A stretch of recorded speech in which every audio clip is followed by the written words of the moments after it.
ujung dunia dikumpulin di Jakarta, Pak. 60% proyeknya mungkin di Jakarta, Surabaya. Bukan 60%, jangan-jangan 90%. Jakarta, Surabaya, Medan, kota-kota besar. Bahwa duitnya diambil dari ujung Trenggalek, dari ujung Kebumen, dari ujung Bacan sana, dari ujung Fak-Fak sana, dari ujung Aceh, Dairi, segala macam. Duit ada di mana tarik ke atas. Sehingga orang miskin yang justru ngasih ke orang kaya. Ya. Orang kaya, orang punya proyek besar, butuh 2 triliun. Duitnya dari mana? Mampu dari orang-orang miskin. Kita belum lama ada diskusi Pak di OJK tentang financial inclusion. Mungkin Bapak pernah dengar itu. Gimana caranya supaya orang nggak punya nomor rekening, tapi dia punya nomor HP, dia bisa mengakses produk layanan perbankan. Karena HP itu terkoneksi dengan teknologi. BRI, Mandiri, bank-bank besar itu mungkin nggak punya cabang sampai pelosok yang sebagus bisa dijangkau oleh Telkomsel, Excel, Indosat dan seterusnya. Financial inclusion itu orang bisa mengakses keuangan dengan menjadikan nomor HP-nya sebagai nomor rekening. Cuma yang saya tanyakan adalah apa produk yang diakses sama orang di ujung dunia itu? Mereka bisa nabung, sama aja saya bilang. Duit dia nyampe di Jakarta. Bisa nggak dibalik? Duit yang banyak di Jakarta itu nyampe ke ujung-ujung Indonesia. Dia belum nyampe ke sana produk layanan. Karena kan untuk perkara kredit harus ada verifikasi. Ada 5C katanya kan, kolateral, karakter, segala macam lah. Dia kondisi ekonomi dan seterusnya. Ada syarat orang dapat kredit. Itu sama aja ujungnya. Duit orang miskin dikasih ke orang kaya. Bank-bank besar kredit yang gede, ya bukan kredit ke ultra mikro, bukan ke tukang sayur, pedagang pasar itu habis oleh rentenir etnis tertentu itu, yang bunganya bisa sampai 70%. Kenapa sih umat ini nggak mau bergerak ngurusin yang mesin-mesin itu? Kenapa? Karena biaya ngurusin kredit itu betul mahal, Pak. Gajinya kan sama, yang anchornya. Sehingga pasar-pasar dari pasar Pondok Labu, pasar Kediri, pasar Mandi dikuasai oleh rentenir yang pinjam uangnya juga ke bank. Dia mah kaya juga, Pak. Gak semua rentenir punya duit banyak. Dia pinjam ke bank dengan bunga 10%, dia pinjam ke orang dengan bunga 20-30%. Selisihnya itu konsumennya. Dan kita kaum muslimin lagi-lagi terjebak di situ, Pak. Betapa banyak kaum muslimin itu punya masalah dengan kok banyak kaum muslimin yang terjerat hutang, yang hutangnya mencekik. Kenapa? Karena pinjaman rentenir. Kenapa nggak pinjam ke bank langsung ngurusin kur atau apa gitu? Karena dia nggak mau berproses berlama-lama, dia butuh cepat. Sekarang orang berpikir kenapa sih nggak pinjam ke masjid aja? Masjid punya BMT, duit jamaah ini kumpulin. Karena pengurus masjid itu juga nggak pikir punya BMT, Pak. Nggak ribet. Di kompleks semacam ini yang pensiunannya banyak, saya sih sekali berharap coba nanti setiap situ bikin tipologi jamaah, Pak. Ini jamaah umur 60 ke atas berapa orang, jamaah umur 40 sampai 60 berapa, 20 sampai 40 berapa, jamaah remaja berapa, jamaah anak-anak berapa. Itu bukan cuma untuk awalnya ide saya bikin begitu tuh untuk bikin materi pengajian, Pak. Yang anak masih SMA materinya cukup mau gitu, ya nggak cocok ya, Pak. Mengingat mati itu materi orang udah di atas 40 tahun lah, kira-kira begitu kan? Membangun manajemen keuangan keluarga muda, ya cocoknya pasangan-pasangan muda yang kumpul sini ya. Umur 30 tahun, 40 tahun, bagaimana cara mengolah keuangan rumah tangga, minjem kredit rumah syariah itu gimana? Kredit rumah syariah berlaku untuk orang yang baru lagi nyari rumah. Kalau orang udah punya rumah umur 60 tahun belajar kredit syariah nggak cocok lagi. Tapi ternyata manfaat dari membuat kita bagi tipe karakter jamaah itu salah satunya adalah mengoptimalkan kerja-kerja kebaikan mereka. Orang-orang yang sepuh waktunya di masjid lebih banyak, dia bisa mengurusi lembaga-lembaga sosial dengan lebih baik, menghidupkan perekonomian masjid dan seterusnya. Saya dulu pernah jadi pengurus dalam masjid Indonesia sebentar. Begitu diusulkan ini, mau semua semangat, tapi prakteknya nggak ada yang jalan. Ada sedikit. Kita mah harus, kalau kata Agim kan mulai dari 3M itu ya, dari kecil-kecil, dari diri sendiri. Sekarang juga, apa manusia masjid bisa lakukan. Misalnya masjid itu mensuplai kebutuhan air minum galon satu komplek ya selesai. Oke lah, masih pakai merek perusahaan non muslim itu. Oke. Tapi bisa nggak poolnya di masjid, yang ngurusin masjid yang ngatur pembagian, kan satu rumah mungkin bisa 2-3 galon setiap bulan kali itu. Ambil margin 2.000, 3.000 tapi buat keuntungan kasih. Bapak lebih mending mana? Ngasih keuntungan ke masjid 3.000 perak atau ngasih keuntungan ke Maret itu 1.200 lah, 15.800. Waktu muter doang aja 2.000. Saya kalau saya rumah saya di Jelasan 3 sini Pak, itu sih sebelahnya komplek. Dari arah Cakrabuana belok kanan di perempatan Mampang juga masih 2.000, banyak belum. Kita 2.000 aja kayak gitu kan. Air galon kemasan itu marginnya sekitar itu. Kalau masjid yang ngurusin, siapa sih dari kita yang nggak butuh air galon? Sebenarnya air tanah kita bagus Pak, tapi kan jarang tuh kita masuk air ya. Atau apalah, silahkan disurvei sebenarnya kebutuhan masyarakat di sekitar sini itu apa sih? Apa yang masjid bisa lakukan? Itu entrepreneurship dalam konteks kelembagaan. Yang terakhir ketiga adalah entrepreneurship dalam konteks orang per orang. Ini juga yang bagian orang. Padahal Nabi seringkali mengingatkan 9 dari 10 pintu rezeki dari bisnis.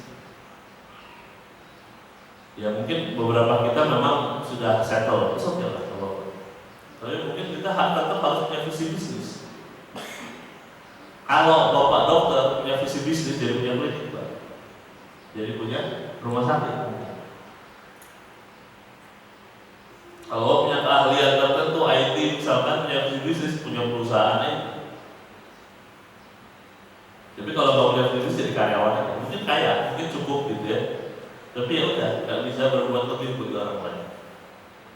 Khairun nas anfa'uhum linnas. Sebagai manusia itu paling banyak manfaatnya buat orang lain. Dan orang lain itu akan bahagia Pak. Salah satunya bukan karena kita kasih sesuatu, tapi kita kasih kerjaan. Karena pekerjaan itu sesuatu yang sulit di kondisi ekonomi semacam ini. Angka pengangguran makin tinggi.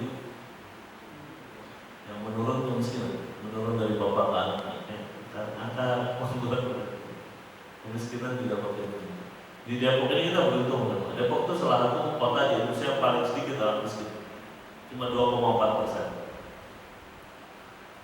Tapi di Indonesia itu paling banyak bukan orang miskin Pak, karena jumlah orang miskin itu cara mengurangi paling gampang adalah Indonesia itu paling jauh Pak mengurangi orang miskin Pak. Gimana cara mengurangi kemiskinan di Indonesia Pak? Kita ubah aja definisi kemiskinan. Orang miskin misalnya orang yang berpendapatan di bawah $2 sehari, gitu kan, kata PBB, kata UNDP, United Nations World Development Program. UNDP bilang, ya kita tinggal rupiahin aja Pak. Jadi kalau orang pendapatannya di bawah 20.000 atau 25, kemudian Indonesia ubahnya jadi 10.000. Orang miskin berkurang banyak Pak. Kalau di bawah $2 gitu, dari 20 juta orang miskinnya, begitu diubah definisi orang miskin adalah yang pendapatan di bawah 10 juta, 10.000 sehari. Berarti kan 15.000 nggak dihitung miskin kan? Nah, jadi berkurang kan orang miskin. Itu kelakuan ini Pak, pemerintah akal-akalan statistik. Kalau mau ngurangin angka kemiskinan paling gampang kayak gitu. Tapi kan dia tetap aja begitu kan masalahnya kan? Nah gimana caranya pemerintah membangun sense itu, membangun semangat itu. Di sisi lain memang betul banyak orang miskin yang sulit diberdayakan. Karena keluhan lembaga-lembaga zakat itu adalah banyaknya orang miskin yang tidak siap diberdayakan. Orang miskin itu butuh makan, dia dikasih uang buat makan. Uang zakat kan baru buat makan. Mau berdaya nggak? Mau bisnis apa? Mau usaha apa? Bisa ngapain dan seterusnya. Mereka rata-rata memang kemudian saya paling bisnis ini nanti gagal lagi, ini gagal lagi. Mungkin bukan karena gagal, jadi karena pendampingannya yang buruk. Akhirnya beberapa yang gampang aja udah kasih motor aja buat Gojek persen. Pemberdayaan paling gampang hari ini di Jakarta beli motor. Padahal yang dibutuhin orang bukan cuma transportasi, masih banyak PR. Jadi kewirausahaan dalam konteks pribadi juga jadi PR begitu. Karena nggak ada yang bisa menjamin di situasi ekonomi kita hidup di zaman Pak ketika riba merajalela. Apa efek dari merajalelanya riba? Krisisnya makin sering. Dulu krisis itu abad 18-19 itu 80 tahun sekali, 40 tahun sekali. Sekarang di atas muka bumi ini hari ini gara-gara riba yang luar biasa. Apa efek riba? Efek riba itu adalah uang yang beredar jauh melebihi keseluruhan transaksi barang dan jasa. Jadi uang yang beredar, uang yang ada di perbankan dan ada di kantong-kantong kita dijumlahkan itu jauh lebih banyak dibandingkan keseluruhan uang yang dibutuhkan untuk transaksi barang dan jasa, untuk beli ini itu. Sehingga nilai uang itu terus makin merendah, sehingga harga barang itu nyaris tidak akan pernah turun sampai kapan, kecuali sistemnya kita ubah. Ya faktanya kita hidup di sistem itu. Kalau kita mau merubahnya panjang, dan itu bukan, itu urusan sistem, urusan yang berat lah kalau kita bahas tentang orang. Dan kita memahami kita hidup di lingkungan yang semacam itu. Kalau kita memahami itu, maka kita jadi harus punya inisiatif yang lebih serius untuk meningkatkan kemampuan kita secara ekonomi. Karena krisis makin cepat. Sekarang per 4 tahun ada krisis di atas muka bumi, dan dugaannya makin ke depan makin cepat. Tinggal dipilih aja nanti. Kemarin di Siprus di Yunani, nanti mungkin ya, kita pernah 98, 2008, nanti Singapura pernah, Thailand pernah, nanti mana lagi yang pernah. Karena secara moneter saya mau ngomong. Jadi kita pribadi gimana menghadapinya? Kita harus punya kemampuan. Makanya kita harus punya buffer yang bahkan jangankan keluarga, lembaga besar aja mikirin buffer. Sekarang belum lama saya bantuin Bank Indonesia bikin kajian diskusi tentang zakat dan wakaf. Saya nanya ke salah satu direktur di Bank Indonesia, Bank Indonesia ngurusin zakat sama wakaf. Bukan karena mereka sadar Pak bertobat kembali ke jalan Allah, bukan Pak. Nggak segitu-gitunya juga. Karena mereka paham betul ketika negara krisis, kemampuan belanja masyarakat nyaris nggak ada, siapa yang jadi buffer? Lembaga sosial Pak. Dan social fund, dana sosial yang paling established di masyarakat zakat dan wakaf. Ziswaf itu masih bisa menjaga daya belanja orang miskin. Sebenarnya wakaf belum lah di Indonesia. Kalau di Timur Tengah wakaf luar biasa Pak. Bahwa percaya di Mesir itu setahun itu bisa tahun 1900 sekian itu bahkan sempat beberapa kali pemerintah Mesir itu minjem uang ke yayasan wakaf Al Azhar. Hebat ya.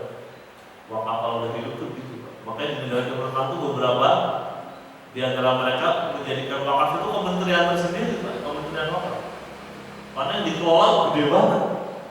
Al Azhar itu Pak, mau Mesir minus pertumbuhannya, mau ada krisis ekonomi di Mesir, Al Azhar itu masih bisa ngasih beasiswa ke 25.000 orang mahasiswa dari luar negeri untuk kuliah di Al Azhar. Karena dana mereka, kan dana wakaf itu nggak bisa dikuasai negara. Sesuatu wakaf itu milik Allah, dikelola oleh Nazarul. Sehingga duitnya terjaga. BI juga pikir yang sama. Kalau Indonesia krisis, siapa yang masih bisa ngurusin lembaga zakat dan wakaf? Masjid-masjid ini adalah bumper perekonomian Indonesia Pak, yang bisa menjaga. Kalau masjidnya berdaya, kalau masjidnya kokoh, kalau masjidnya bisa melakukan kerja tersebut.